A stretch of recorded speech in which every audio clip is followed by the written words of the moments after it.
ஆண்டவராகிய இயேசு கிறிஸ்துவின் நாமத்தினாலே உங்கள் யாவருக்கும் என் அன்பின் நல்வாழ்த்துக்களை தெரிவித்துக் கொள்கிறேன்.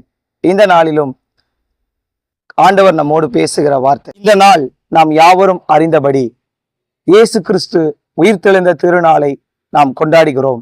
இந்த நாள் ஆண்டவர் நமக்காக உயிர்த்தெழுந்த நாள். இயேசு கிறிஸ்து இவ்வுலகத்தில் வாழ்ந்து 33 ஆண்டுகள் இவ்வுலகத்தில் நம்மை போலவே ஒரு பாடுள்ள மனிதராக பாடுபட்டு கல்வாரி சிலுவையில் தொங்கி மரித்து அடக்கம் பண்ணப்பட்டு 3வது நாளிலே இயேசு கிறிஸ்து உயிரோடு எழும்பினார். இன்றைக்கு அந்த உயிர்த்தெழுந்த நாளை நாம் கொண்டாடி வருகிறோம். இந்த நாளிலும் கர்த்தர் நம்மோடு பேசுகிற ஒரு வார்த்தையை நாம் வாசிக்கலாமா? ரோமருக்கு எழுதின நிருபம் 8ஆம் அதிகாரம் 11ஆம் வசனம். அன்றியும் இயேசுவை மரித்தோரிலிருந்து எழுப்பினவருடைய ஆவி உங்களில் வாசமாயிருந்தால், கிறிஸ்துவை மரித்தோரிலிருந்து எழுப்பினவர் உங்களில் வாசமாயிருக்கிற தம்முடைய ஆவியினாலே சாவுக்கு ஏதுவான உங்கள் சரீரங்களையும் உயிர்ப்பிப்பார். இந்த வசனம் சொல்லுகிறது, கிறிஸ்துவை மரித்தோரிலிருந்து எழுப்பினவருடைய ஆவி உங்களில் வாசமாயிருந்தால். இன்றைக்கு நம்முடைய வாழ்க்கையில நாம் நமக்குள்ளாக இந்த ஆண்டவரை நாம் பெற்று கொண்டிருப்போமானால், இந்த பரிசுத்த ஆவியானவரை நமக்குள் பெற்றிருப்போமானால், சாவுக்கு எதுவான நம்முடைய சரீரங்களையும், செத்து போய் கிடக்கிறதான நம்முடைய உறுப்புகளையும், பழுதறிந்து கிடைக்கிறதான நம்முடைய எலும்புகளையும், நரம்புகளையும், தசை மண்டலங்களையும் உயிர்ப்பிக்க கிறிஸ்துவின் வல்லமை போதுமானதா இருக்கிறது. இன்றைக்கு அந்த உயிர்த்தெழுந்த வல்லமை அது நம்மை உயிர்ப்பிக்கிறதா இருக்கிறது. ஆண்டவர் நம்மை உயிர்ப்பிக்கிறவராய் இருக்கிறார். நம்முடைய அவயங்களில் இருக்கிறதான எல்லா பலவீனங்களை நீக்கி எல்லா அந்த மரித்து போன நிலைமைகளை மாற்றி நம்மை உயிர்ப்பிக்க அவர் போதுமானவராய் இருக்கிறார். நம்முடைய ஆண்டவர் திரியேக தேவன், பிதா, குமாரன், பரிசுத்த ஆவி மூவரும் ஒன்றாக இணைந்து செயல்படுகிறார்கள். இந்த நாளிலும் பரிசுத்த ஆவியானவர் நம்மை உயிர்ப்பிக்கிறவராய் இருக்கிறார். இந்த நாளிலும் இந்த வார்த்தையை கேட்டுக்கொண்டிருக்கிற ஒவ்வொரு ஜனங்களே, ஒவ்வொரு மக்களும் உங்களை ஆண்டவர் உயிர்ப்பிக்க விரும்புகிறார். ஒருவேளை இந்த வருஷத்திலே, இந்த நாட்களிலே நீங்கள் ஒருவேளை ஏதேனும் ஒரு மரித்து போன நிலைமையில உங்க வாழ்க்கையோ அல்லது உங்கள் சூழ்நிலையோ காணப்படுமானால், கிறிஸ்துவை மரித்தோரிலிருந்து எழுப்பினவர் சாவுக்கு ஏதுவான உங்கள் நிலைமைகளையும் கர்த்தர் உயிர்ப்பிக்க வல்லவராய் இருக்கிறார். இந்த நாளில் ஆண்டவர் அதை செய்ய போகிறார். உங்கள் ஒவ்வொருவரையும் உயிர்ப்பிப்பாராக.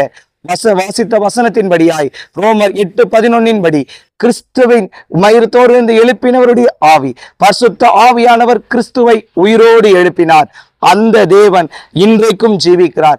அந்த பரிசுத்த ஆவியானவர் நமக்குள்ளாக நம்முடைய இருதயங்களிலே ஊற்றப்பட்டிருக்கிறார்.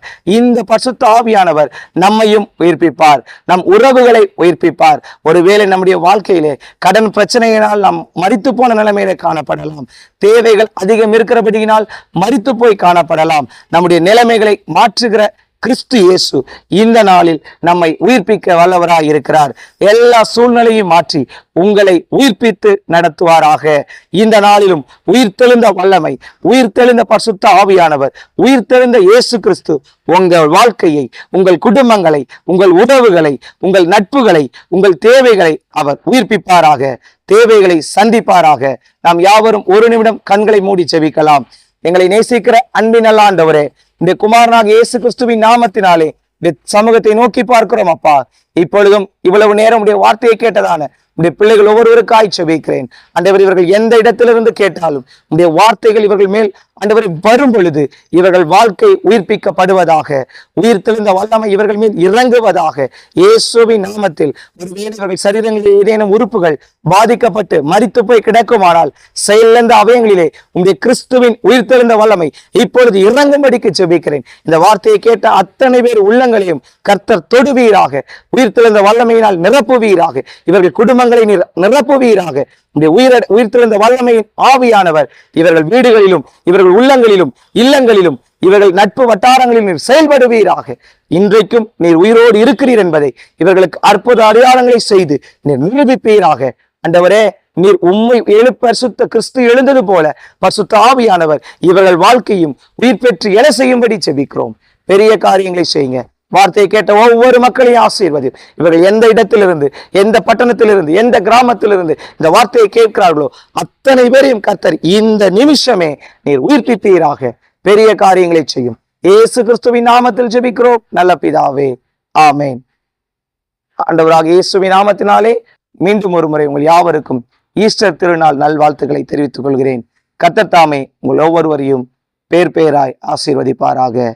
God bless you. Happy Easter. அனுதினமும் ஆண்டவருடைய வார்த்தையை பெற்றுக்கொள்ள இன்ஸ்டாகிராம், ஃபேஸ்புக், யூடியூப் சேனலை ஃபாலோ அண்ட் சப்ஸ்கிரைப் பண்ணுங்கள். உங்களது ஜெப உதவிக்கு திரையில் காண்கிற தொலைபேசி எண்களை தொடர்பு கொள்ளலாம்.